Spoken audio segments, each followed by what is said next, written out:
All right, guys, we're a little bit late, but we were behind the scenes discussing what to talk about tonight. But I am here with my new co host.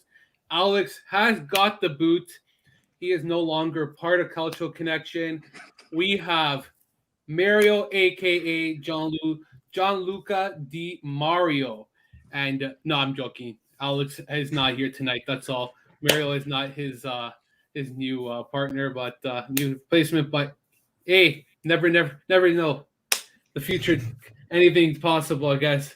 But and we got Anthony from Inter Worldwide as well. Guys, how are you tonight? It's good to be here, man. It's good that we come back from an international break and straight away Lazio versus Inter. How exciting! Yeah, absolutely. And Mario, how you doing? Jerry, I feel like you've been avoiding me lately. I don't know why. I haven't seen you on a podcast in so long. I'm seeing all these cultural connection, all these things. I'm like, hey, Jerry didn't give me a call. So, hey, does he still follow me on Twitter? Hey, I call you on WhatsApp, man. And there's like a select group I actually call and I actually take the time. And even Richard last week from City House Sit Down was like, "What, you called me, man? This is the first time." I love them. They're the best. But yeah, we are talking about, like Anthony just said, Inter Lazio on Saturday. I'll start off is that I wish this game wasn't after the international break. I would have preferred maybe a little bit later.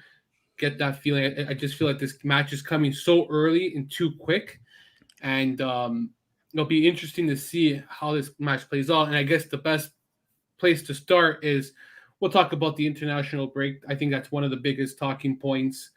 Lautaro Martinez, Joaquin Correa I believe, are in the lineup tonight for Argentina. Arturo Vidal and Alexis Sanchez are apparently out of the lineup for Saturday, if I'm not mistaken. You guys correct me if I'm wrong, though, eh? I know those are some of the rumors, or they're not 100% fit, or maybe Anthony, you know better. But so basically, Vidal is starting for Chile today, so that means he'll be too fatigued to start. But he never starts for Inter anyway. If we need Vidal, he'll probably be on the bench, barring him getting injured or chronically fatigued today. Which never say never, man. Like, this is a joke. It's where I am right now. It's Friday, the 15th of October, 10:50 a.m., and Inter kicks off in less than 2 days. Still Thursday. It's Friday where I am, bro. You know that. Yeah, but you have to understand these players are when they come back, okay, from South America. It's going to be Friday night. Like, they're not going to have time to train with their club. So if they don't even get a training session in, like Anthony said, the worst scenario is they come in as a sub. How do you think this plays out for Inter? What are your kind of feelings towards this right now? And do you think this is impactful on Inter come Saturday? Of course. So I'm looking at the predicted lineups, and I'll go back to you, Jerry. I'm not too sure how many of your Laziali players are out of this game due to international duty. Like, I'm sure your bigger names are coming in fresh. Like, Immobile didn't play in the third place playoff against Belgium, whereas Nico Barella got, I'm pretty sure, almost 90 minutes under his belt again.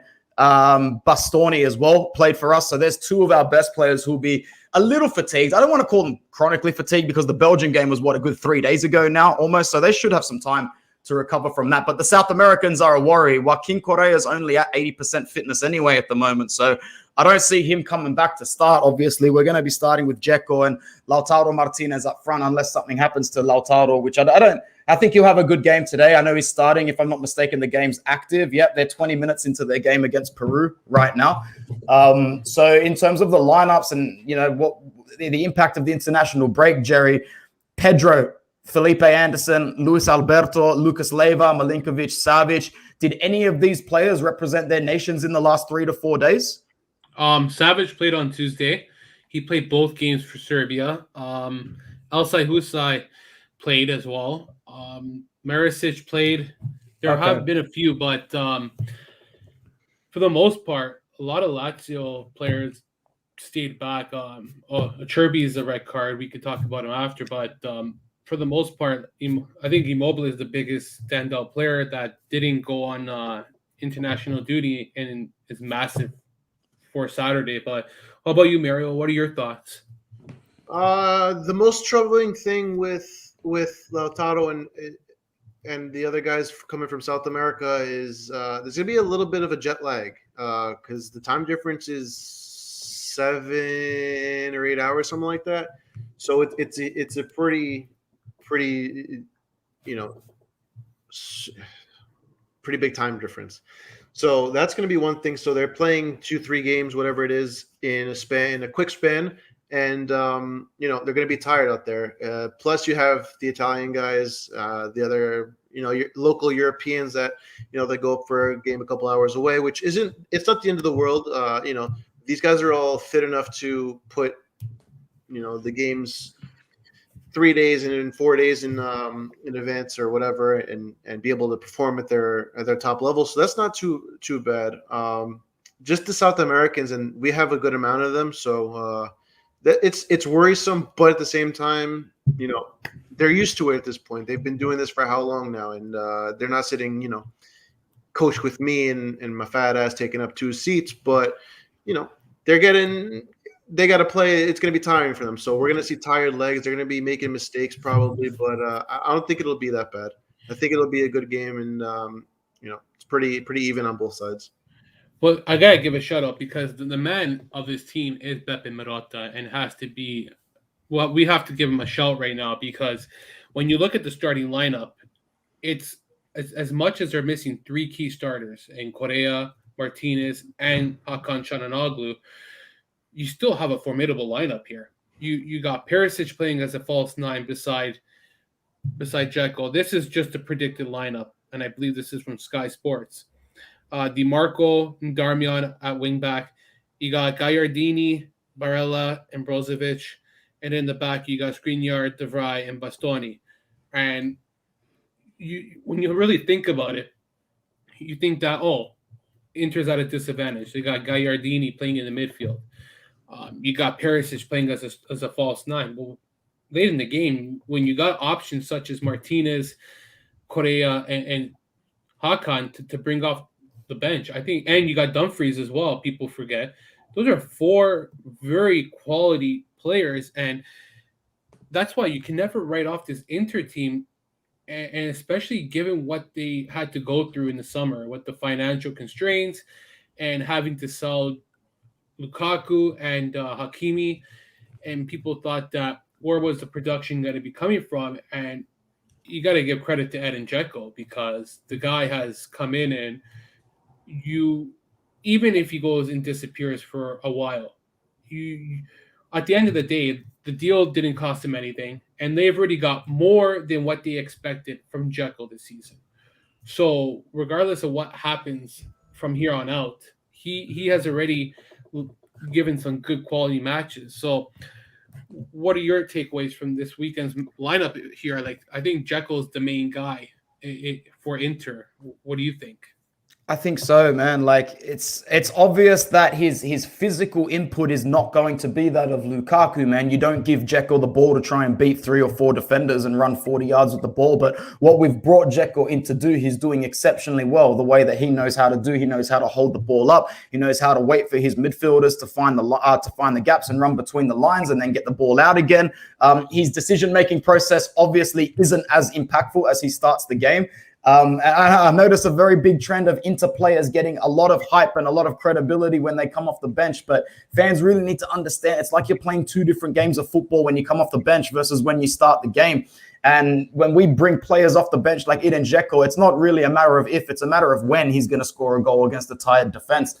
Him starting the game, I think, will probably, obviously he won't have the impact that we'll see him have. And if Lazio can keep Dzeko quiet in the first half, then they stand a really good chance of keeping him goalless in the second half until he inevitably has to be substituted. Other than that, I see our threats. I don't care if he's fatigued. Lautaro Martinez, as Mario and I very well, can frustrate us for 70 minutes and then do something that makes us go, just give him the contract, man, write the number on the piece of paper and just do it. That's Lautaro Martinez for you. And having that sort of unpredictability is really, really good. Other than that, you can expect Barella to run his ass off and to get a yellow card. You can expect Marcelo Brozovic to either be the difference maker of whether we advance the ball forward or basically turn it over and play on the back foot. If our version of Brozovic turns up, then you're in for a rough game. If Brozovic doesn't turn up, you will find it quite easy, especially Milinkovic-Savic, to break down to make sure that your midfield advances past ours. Brozovic is meant to sign a contract extension almost immediately after the Lazio game. Apparently, his father was finalizing it yesterday. So hopefully, the fact that Brozovic's career and future at Inter is now a lot more clearer will mean that he turns up. Our third midfielder is the he shall not be named at the moment, because after his first goal against Genoa, Hakan is giving the Milan fans every reason to be the worst version of themselves online. I expect him to have another quiet game, because I actually don't expect much from Hakan this season against good sides, against compact sides, against sides that know how to pressure us. Where he is going to excel is the same situation where your Roberto Gagliardini's excel. When the game is easy, the game is open, and the game is won. I hope I'm proven wrong, but so far I'm not seeing anything from the guy. Besides that, Jerry, man, it's going to be tough for you to break down our defense, but like Inter have still been, like we were under Conte, we're still accident prone. And we're more accident prone this season than we were last year. There's still a little bit of the glitz and glamour of the focused mentality of Antonio Conte that has left us this season. And we've seen that by conceding a couple of late goals or just not seeing the game through the way we would have before. Biggest example of that, Real Madrid. And I know people say, oh, last year you didn't get any points under Conte, under Real Madrid. We all saw the version of the Conte Inter that finished the season last season. If we continue that this season, Inter would not concede a goal in the 91st minute in that game. I can almost guarantee that. So going into the game, as you said on Twitter, Jerry, very well, Inter's lineup, even if it's got a couple of players out, ridiculously stacked with depth at the moment. So I don't see a reason why we should lose this game, even if we are away. Want to add on, Mir? Yeah, I think the biggest difference between Conte and Inzaghi's style, just to preach off of the last things that Anthony was saying, especially in the Real Madrid game, Conte taught his teams to play for 190 minutes, 120 minutes. I'm sorry. I think that makes more sense. So no, it makes sense. So Inzaghi is more focusing on the 90 minutes. So you see the last 5-10 minutes of the game, it starts to slow down more often than not, like especially against the Real Madrid game, like Shakhtar and all them stuff. The biggest ones, but Conte had his team conditioned to play for 120 minutes. So you see that 90-minute mark come, and they don't switch off. It's like they're starting the second half almost. They just keep going and going and going. That's the kind of team that he builds and he grooms. To go back to Dzeko, I think, and I keep saying this, I've been saying this since we signed him. He is one of if not the most influential signing we've had. He's a world-class player. You don't come across players like this every single day. The guy knows what it takes to be at the top level of his game and to elevate the players around him.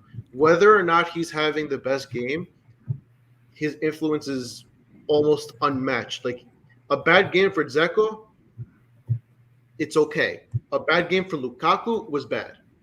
Yeah. It makes sense. So when Dzeko's not playing good, even though he's not scoring those tap-ins or, controlling every single ball that comes to him perfectly and laying it off, whatever the case is, he's still creating the chances and the space for the players around him, and they feed off of it. So when we say, oh, Dzeko's playing bad, why did he stay on when Lautaro came off?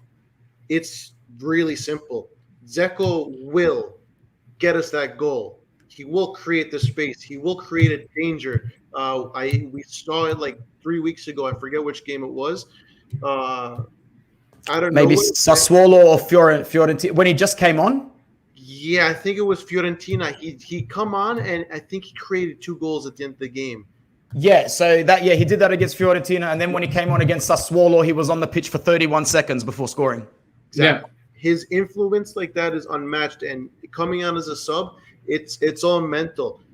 When you come on with 20, 30 minutes left in the game, you have to acclimate to the pace. People don't understand this because half the people that are tweeting behind their computers and stuff, they've never touched a soccer ball in their life. So you have to understand that when I go into an amateur soccer game, at the highest level in amateur soccer.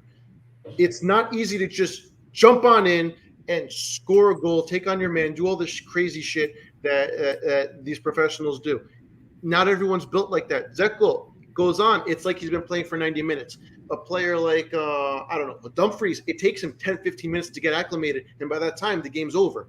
So, there's levels to this shit. And Zeko's at the top. He's at the top of level all the freaking time. I can go on for hours talking about how good he is, but I don't want to do that. Çalhanoğlu, the next person I want to talk about, it's very dependent on the system, it seems like. When he's playing in that center midfield position, that's not behind the striker or the strikers, it's a disaster. We've seen how many times where he can't get things going. He's very very fragile on the ball. His decision making is not the greatest. But when you put him in that position behind the strikers, where you have the two men behind him or the three men behind him, whatever the case is, because like I said, we saw the first game of the season. He played as that second striker. Incredible game. He was one of the best players, if not the best player on the pitch, by miles. I said it. This is exactly why we signed this guy. After that game, we had to play Lautaro, and it fell apart because he's playing deeper in the midfield, where he just doesn't have that sense of the central midfield position that we can trust him over a player like even Gagliardini at sometimes. Because sure, Gagliardini stinks, but he's going to put that hard work. He's going to be in the right positions for the defensive aspect, sacrificing the attacking aspect, where Hakan, just the offensive and the defensive aspect, just aren't 100% there. And he has his moments where he's still putting the key passes, the crosses, the flashy dribbles and all that. And he's going to take shots. That's the most important part of his game. Milan signed him from Hamburg or Schalke, what the fuck, he came from Leverkusen, because dead ball and his long shots are borderline lethal. Like, you see it in the Inter jersey too, where he'll get a chance at the top of the box and he'll just rip one, and he just puts his head down, laces, the ball goes 100 miles an hour, 3 feet wide of the goal. In my eyes, sure, it didn't go in, but you have to look at it that he's getting himself in the opportunity. He's giving himself these opportunities to shoot. He's finding the right spaces. If you give this guy another chance, chances are it's going to go on target and in. Because the way he hits the ball, it's very special. Because he just hits it and it goes straight, or the ball will not move and it'll knuckle left or right. And not a lot of people can just do that on a whim. It's a hard thing to do. We don't see a lot of players doing it. He's got a talented shot on the set piece and throughout the flow of play. So when you have a player like that, if you get him in the advanced positions, he can kill you. But when you make him start deeper in the field, it's kind of hard because he's an offensive thinker, and it's clear as day. He's not going to defend. He's not going to kill you from the midfield. He's going to kill you in the attacking third, where he's going to slip a through ball, maybe more often than not. But he'll see it, and if it goes through, it works. It's gonna be a dangerous attack. He's gonna pick those little pockets, but it has to be effective, and that's where it becomes a problem. Where it's that what's a consistency with that. Go. Inter need to start Damian in this fixture. You cannot start Dumfries at the moment. I think eventually he'll actually get to the point where he can defend and adapt properly. I actually see him adapting a little bit quicker than Hakimi did in a way. It's just right now with the inconsistency of schedules and starting, you got to remember Hakimi's a different level to the point where Conte didn't have to worry about, is he not going to come good? Is he just play the dude and eventually he'll become unplayable eventually. And that's what he was. With Dumfries, you need to tread a little bit more carefully. His transition does not have the luxuries that Hakimi's did. Hakimi came into a 90% polished Ferrari from Antonio Conte. Hakimi was just the last person to get into the car. And right now, Denzel Dumfries is showing fantastic ability as an attacking presence when he comes off the bench. Like, you need a goal on the counterattack, Dumfries will be there. You need someone to head in at the back post or to come in, Dumfries will be there. He did it a lot at PSV. He does it a lot for the Netherlands as well. So Dumfries will be in this game in some way, shape, or form, but it won't be at the start. I really, truly believe this is Damian's start. I'm just surprised with how your defense has been under Inzaghi, because you look at Lazio's back end of what he had to work with. Luis Felipe, Stefan Radu, and Acerbi, and that has been his best back three. And for the most part, they've always been kind of consistent prior to last year, where Acerbi started to dip off. But they've always been formidable for Lazio. And you go to Inter, and you got Stefan De Vrij, you got Bastoni, you got Skriniar, and the back end is day and night. And for some reason, he doesn't get the most out of them. On an individual performance, they've all been good for the most part. Individually, they've all been good.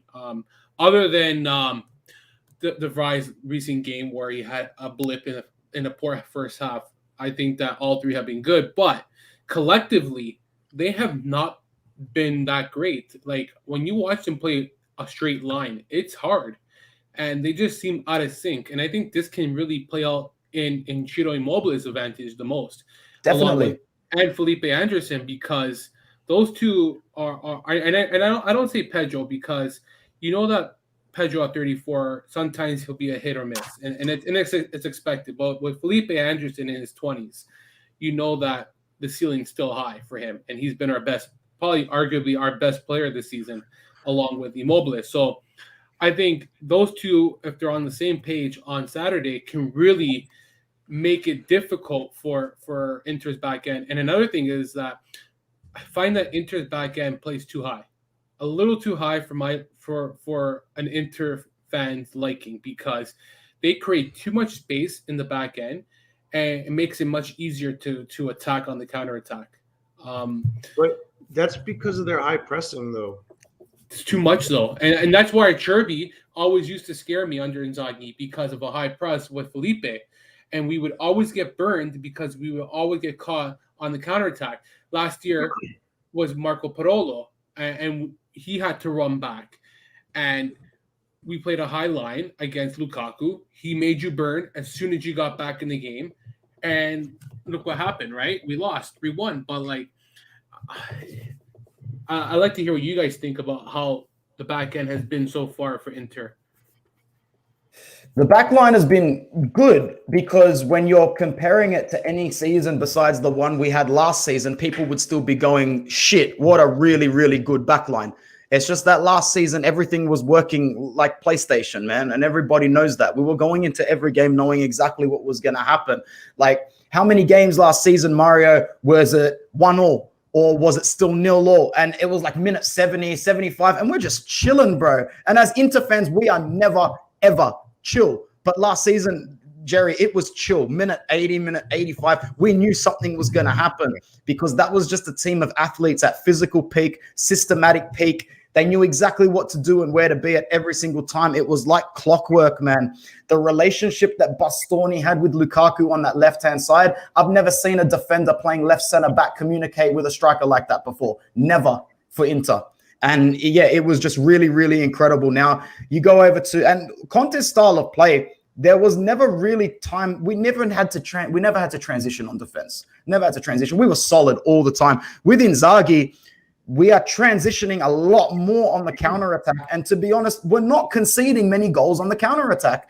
Our play is getting broken up. We are advocating a lot of space for teams to run through our midfield. But when we do actually eventually get back and get our men behind the ball, the defenders are all doing their job. Where we are conceding goals this season is, once again, brain farts, but they're not coming on the counter-attack.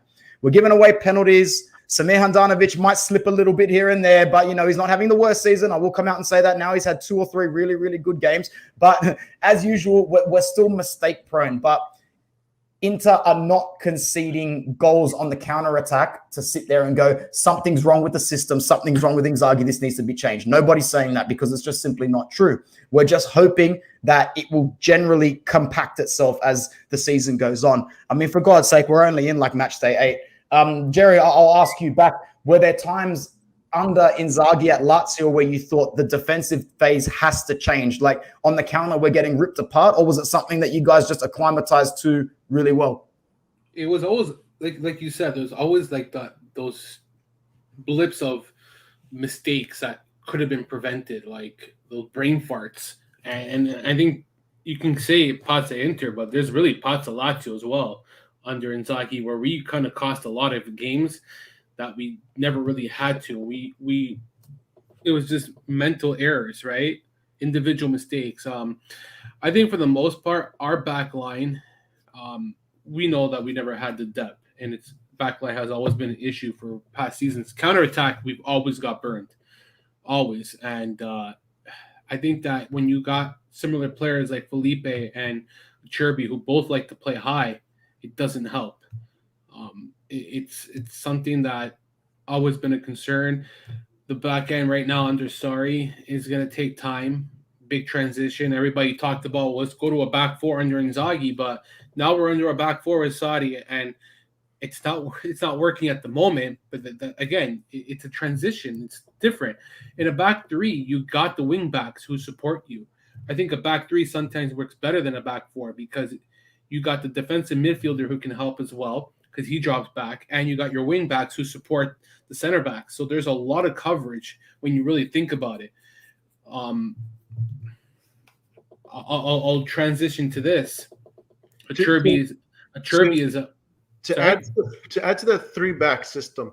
If you watch the Inter, Conte and Inzaghi, even I'm sure he did this at Lazio. When you have the 3 backs, there's always a fourth, whether it's the center mid, or the opposite winger, the wing back. Mm-hmm. There's always 4 back. It's not a traditional, like 4 over here. It's like a 3 and then a fourth. The wing back comes back, so it's like you're playing 2 center backs, a left center back, and a left back, let's say, and then the right back's going forward. So there's always 4, sometimes 5, whatever the case is. Like with Inter, it's always Barella or it's usually Barella that starts that deeper role where Bastoni or Skriniar goes up, and then Barella or Brozovic sits back. So there's always 4. Mm-hmm. Usually 4. That's what it's not going to be 5. It's going to be 4. And the center back, Skriniar, Bastoni goes up. They cycle in, and then they create the account. And then they close the gap. So there's always that 4th man covering. So it's not a traditional there's 3, and there's 2, and there's 3, and there's whatever. It's a whole rotation, and they work the shit out of it. And Sarri, who doesn't usually play a 3-man back, isn't just going to be like, well, we're going to play a 3-man back because Inzaghi did it. Sarri plays a 4-3-3, and that's fucking it.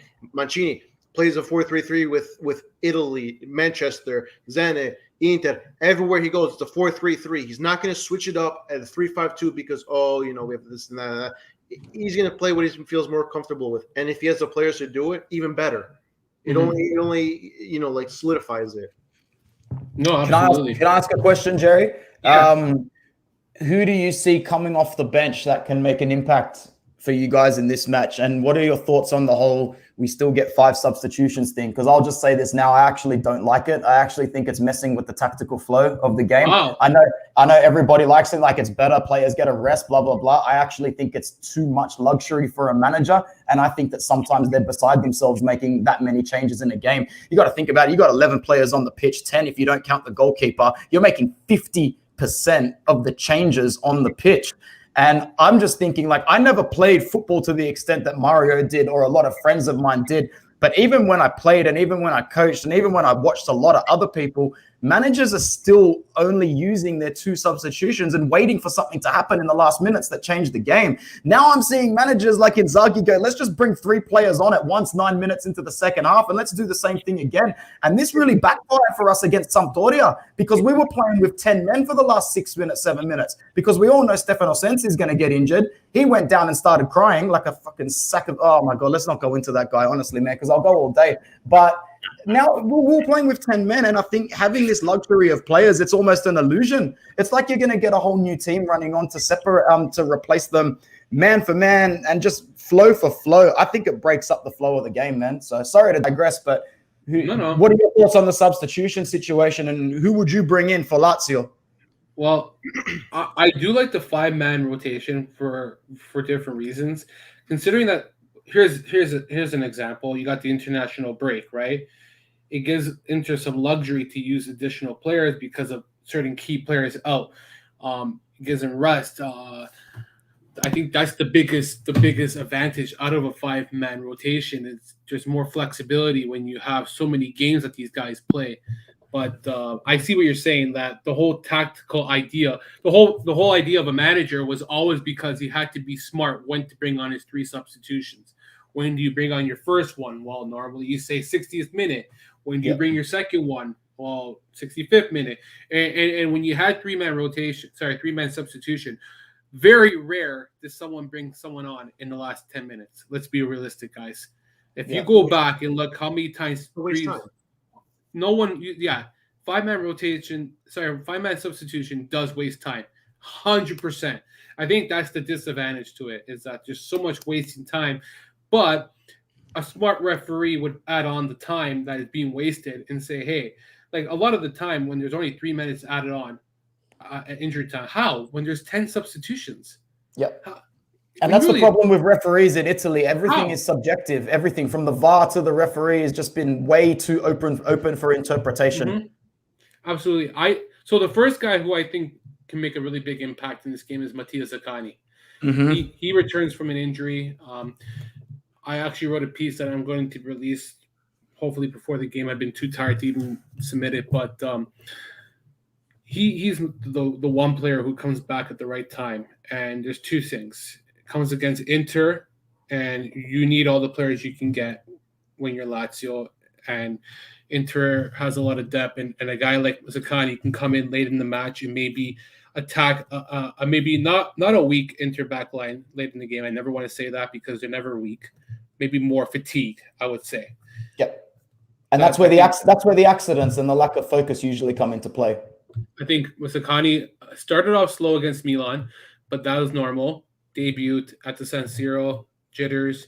He followed up with a really good game against Galatasaray, and then really good against Cagliari. He was probably one of our best off the bench, and then he picks up a knock as he started to get flow under Sarri. I'm gonna go off the rails here. I'm gonna say Marici. And I know a lot of people have hate Marici this year. And I know, Mary. No, but hold on.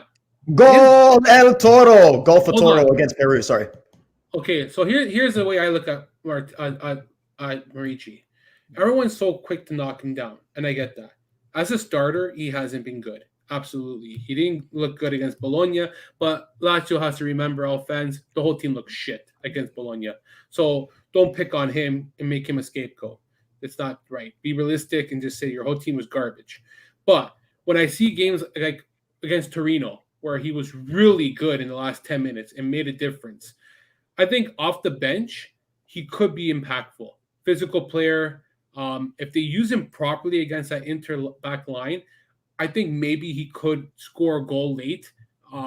Maybe he gets his first. I know it's going to be very hard against a very formidable back line of Inter, but you never say never. Like that's the thing about football. It's different. Every game is a different week. You don't know how you're going to come into the game. And I give Marici, people are so fast to like just write the guy off, but he's been good off the bench, and I will give him that. That I've seen that this season. Who else could be impactful? I like Romaro, 18-year-old kid from our Primavera. He's actually had a good season to start the year.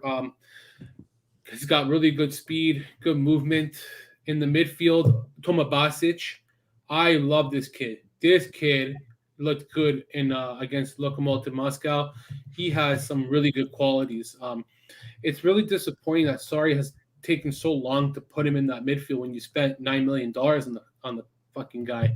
Like, seriously, like if you're gonna spend $9 million on a player, goddamn play him, man. So like, and the last one I'll say is Danilo Cataldi. He should be starting instead of Lucas Leiva.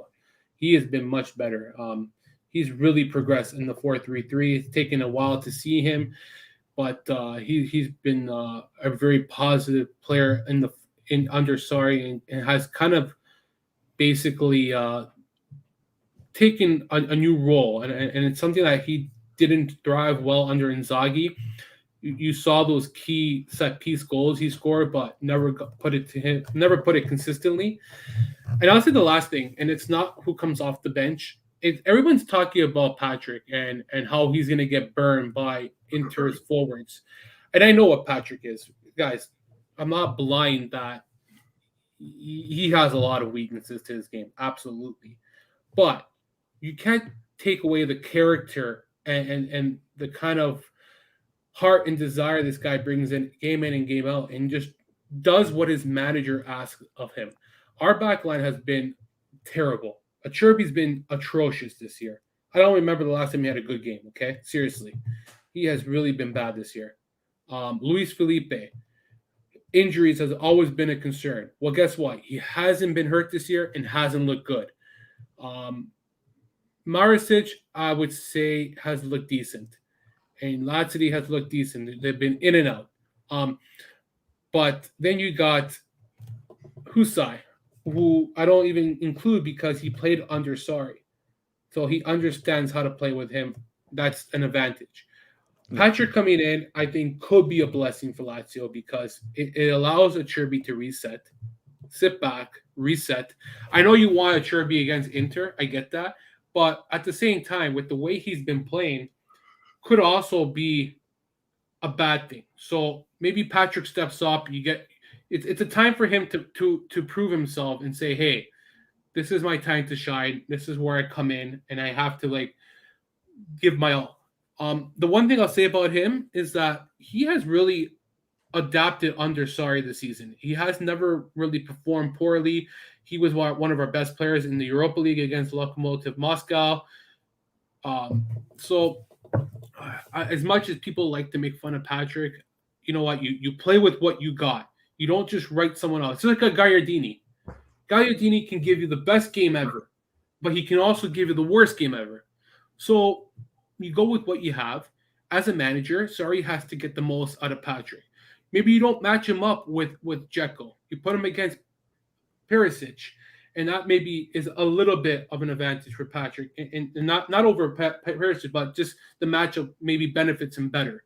And you put Luis Felipe on Dzeko, given the way he's able to play and his physicality. So I never like to write off players anymore. Like even Ricci, I used to bash him last season. It's fun banter, but at the same time, these guys are individual human beings. Like I don't want to be that kind of guy. And so I know that it's going to be a goal fest. I'll say that. But and I just want to give a shout out to my boy Lord Fiegel here. Lord Fiegel, what the heck happened to your goddamn account?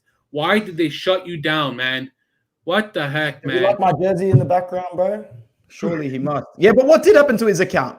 What is going on? 7-day theory of Lord Fiegel Machiavelli. He spent $9 million with no help. You know what's funny, Jerry, about that $9 million? Teams will pay $20 million and say, "Oh, he's just a backup. He's not supposed to play." Patania. Yeah. Patania, yeah. What about Patania? But everybody makes fun of Ricci. You actually called that Patania was going to be a bust. He's a freaking bozo. I mean, if you actually thought that the guy was going to go there and do anything.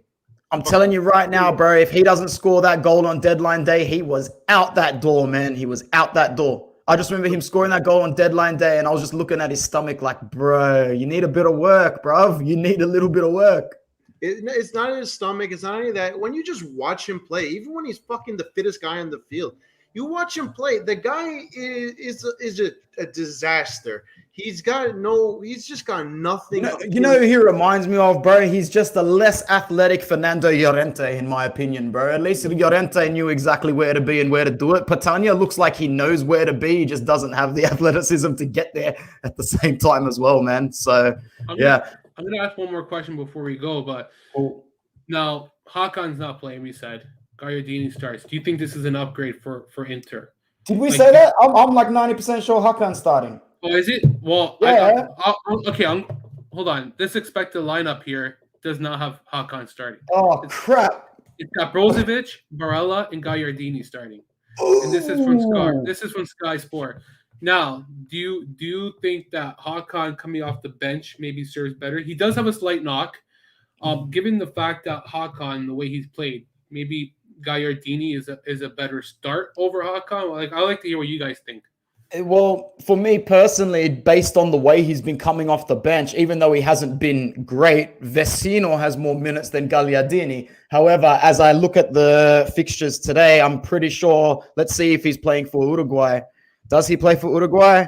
There you go. Matthias Vecino starting for Uruguay. The Gagliardini will get the start because he seems to be the fittest man to make up the midfield three, which is ridiculous because even as we said that, you really want to know what it is? He's probably the sixth choice, to be honest. But every single player is unavailable. If you're saying Hakan is injured, Sensi is injured, Eriksson has his situation, Arturo Vidal is on international duty, Matthias Vecino is on international duty. We're literally scraping to the bottom of the barrel. But you know what? You said it, Jerry. We've got depth.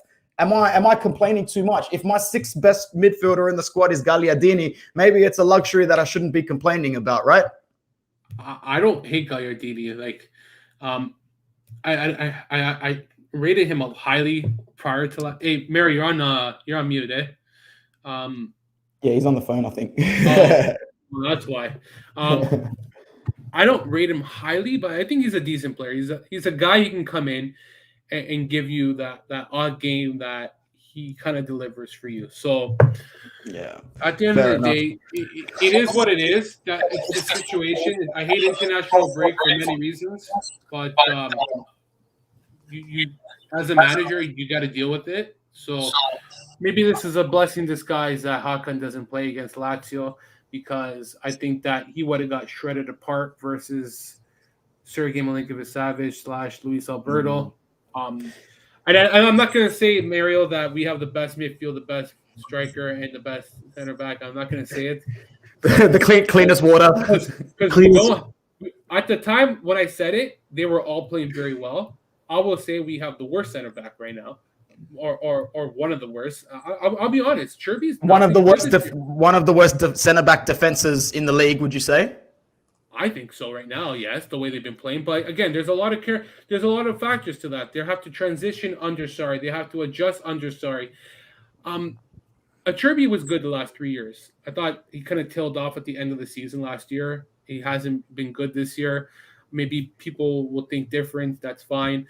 But he's a late bloomer too, guys. You got to remember, he's not 25. He's 34. 32, 34 or 32. He's up there. He's up there, man. It's so we also got to remember that late bloomer, it was never going to stay on a steady. It's never going to just keep on going. I'm just surprised because this pair of Cherby and Felipe have always been one of the best in past seasons, and it's really tailed off. You know what it is? Inzaghi found a way to make them work for what they were, where Sarri's kind of just getting into it, and they're on their way out. It's clear as day. Sarri is, as long as he's in the helm, he's going to try to clean out the players that he inherited and slowly bring in what he wants so they can fit that Sarri ball mold, because it takes a certain type of player to play his style. It's literally not for everyone. So Napoli was able to develop that system over a year or two, whatever it took. It wasn't overnight. Sarri's the best, producing the best team in Italy, but it took a few trial and errors. They had to bring in a certain type of player. And sure, you're not going to have the budget. You may not have the willingness, but Sarri's going to say, I want this type of player. I think Lotito can find that. The scouting team can find that type of player that he wants. They'll search, the lower leagues, the Eastern European leagues. They'll find a Hamsik type of player. They will find it, and he's going to mold them into that next, midfield, center back, whatever it is, and it's gonna work. But it's going to take time. You can't just expect Sarri to come in 3 months, 6 months, and the team is just going to perform Sarri ball perfectly. You see, it happens in waves. We've seen them on Twitter. We've seen them in when we watch the games week in and week out, where they have moments where Sarri ball is present. But the problem is to get that on a 90-minute basis. It's going to take a lot of building up, a lot of effort, and he's going to have to clean out the center backs, especially because Acerbi can't do it. Yeah, can't do it. It's a transition. So this year, Lazio's not going to be the best midfield, the best water boys. They're not going to have that this year. Next year, okay, talk to me about it. The following year, you have my ears. But for right now, you said it. It's not going to happen. I go into this game. I say that the striker positions balance between Lazio and Inter because you can get any given day from Cheeto. But again, you never write out Dzeko. No. I give the defense to Inter because it's the best defense in the league. I don't care what anybody says. It's not Juve. You guys can anybody who tells me Juve can go fucking park the bus. And then I give the midfield an advantage to Lazio, and I'll say I give and I get what you're saying, Mario. I'll give the midfield an advantage because when you watch the Rome derby, look what they did. They adjusted, and I'll say that Sarri has the ability to kind of alter the game sometimes, and it wouldn't surprise me if he goes to a 3-5-2 midfield and try to get the best out of Savage / Alberto, and kind of like they're game changers. So you never and I think Barella's. I always say Savage is better than Barella, but I also never get offended when I hear that Barella is better than Savage because it's such it's such a respectable comment on Twitter that I don't feel disrespected that someone tells me Barella is better than Savage because he's such a great player. It's not like you're telling me Gagliardini is greater than Savage. But I just think that Alberto and Savage on their best day are just too much for almost any team in the midfield in Serie A. I always rate Lazio as the best midfield and only midfield in Serie A in the last 5 seasons, and even this season when they're at their best. Because you got Lucas Leiva who complements those two so well. And then you got a guy who's so good on the attack, and you got Savage who just complements everywhere. So it's just like a trident that just clicks together. Now, the reason why it hasn't clicked this season is because you're asking them all to play a new role. And it's like 3 brand new bodies, 3 new brains going into a body now. And it's like, it's just not working. It's not. Can I just jump in, Jerry, because I'm 3 minutes late for teaching my class, and if I give my students 1 more minute, they are going to leave. They are not going to wait for me. Predictions, man. I agree with you, bro. I reckon there's goals, man, and they can come in any way, shape, or form. Like, for example, if Inter score first, Lazio score the next 2. Inter make it 2-2. If Lazio are leading 1-0 or 2-1 in the second half, I would honestly turn the TV off, Jerry, because we are definitely coming to score some late goals. Like, this could be a game where anything happens, man. You could see goals from any different part of the park. So 3 a.m. kickoff, no problem for me. I'm going to be up ready to go, bro. So 2-2 for me, man. And that's where I'm going to slide out. Jerry, thanks so much for including me in today's podcast, man. I really appreciate it. No problem. Where can they find you? They can find me. They can just find me at Inter Worldwide with many friendly faces as well for your Inter news and football worldwide as well. So cheers, bro. I'll see you soon. Thanks to you, Mario. Peace. Bye-bye. Mario, what's your prediction before you go cook dinner? I'm going to go with a 2-0 Inter win. I'll go 2-2. I think there's going to be a lot of goals from both sides. I think at the end of the day, I'll say it's going to be an entertaining match. I think we're not going to be disappointed. And I think the last thing I want to ask you is, how do you think the fans are going to greet Simone Inzaghi? I didn't get to ask Anthony, but I think they're going to love him. I think they're going to welcome him warmly with like open arms. I think he's done so much for that club. He's brought them back and given them a pulse when they needed it. I think they're relevant again because of Simone Inzaghi. They've become such a likable team, an enjoyable team to watch with what the culture he created and the players he brought in and the way he got them playing at times. He did a very good job, and I feel like if Lazio fans really appreciate him, they'll welcome with open arms. They'll give him a standing ovation, something. They'll chant his name, whatever. But otherwise, if they want to be true scumbags, I don't think that's going to happen. But I think he'll get a warm welcome. I just don't like how people are blaming Inzaghi for leaving Lazio. At the end of the day, I'll always blame Claudio Lotito, even if Simone Inzaghi did say that there was an agreement in place and it was going to be done.